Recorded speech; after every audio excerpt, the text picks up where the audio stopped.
கஷ்டம் நிறைந்த வாழ்வோடு மரவெட்டியின் புத்திசாலி மகன் படிக்க ஆசை கொண்டான் தினம். நகரம் சென்று கற்றுக்கொள், நீ அறிவால் வாழ்க்கை உயர்ந்திடும் என்று அப்பா அனுப்பினார். நம்பிக்கையோடு ஆசீர்வதித்தார். ஆனால் பணம் குறைந்து போனது, படிப்பு நடுவில் ரோஞ்சது. உதவ அப்பாவிடம் திரும்பி காட்டுக்குள் வந்தான் அவசரமாய்.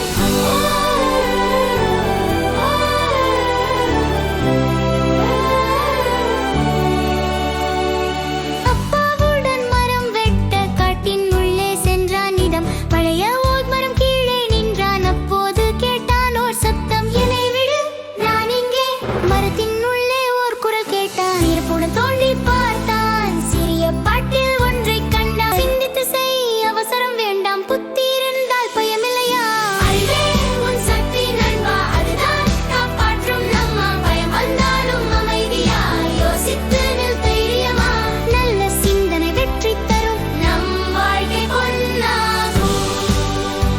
ஆர்வம் கொண்ட மனம் அவனுக்கு மெல்ல திறந்தான் அந்த பாட்டிலில் இருந்து புகை எழுந்தது. மந்திர ஆவி வெளிவந்தது.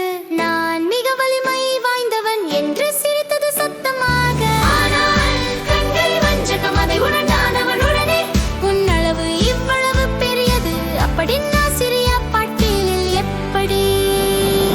சவால் விட்டான் புத்திசாலி ஆவி, மீண்டும் உள்ளே சென்றதே. சிந்தித்து செய், அவசரம் வேண்டாம், புத்தி இருந்தால் பயமில்லையா? அறிவே உன் சக்தி நண்பா, அதுதான் காப்பாற்றும் நம்மா. துன்பம் வந்தாலும் தைரியமாய் யோசித்து நில் நம்பிக்கையாய். நல்ல சிந்தனை வெற்றி தரும், நம் வாழ்க்கை பொன்னாகும்.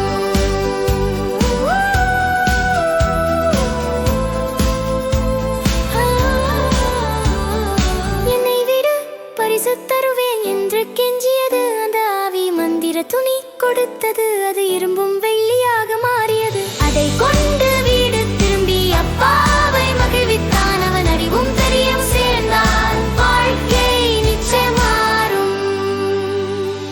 பலமல்ல புத்திசாலித்தனம், அதுவே வாழ்க்கையின் செல்வம். யோசித்து செய், ஒவ்வொரு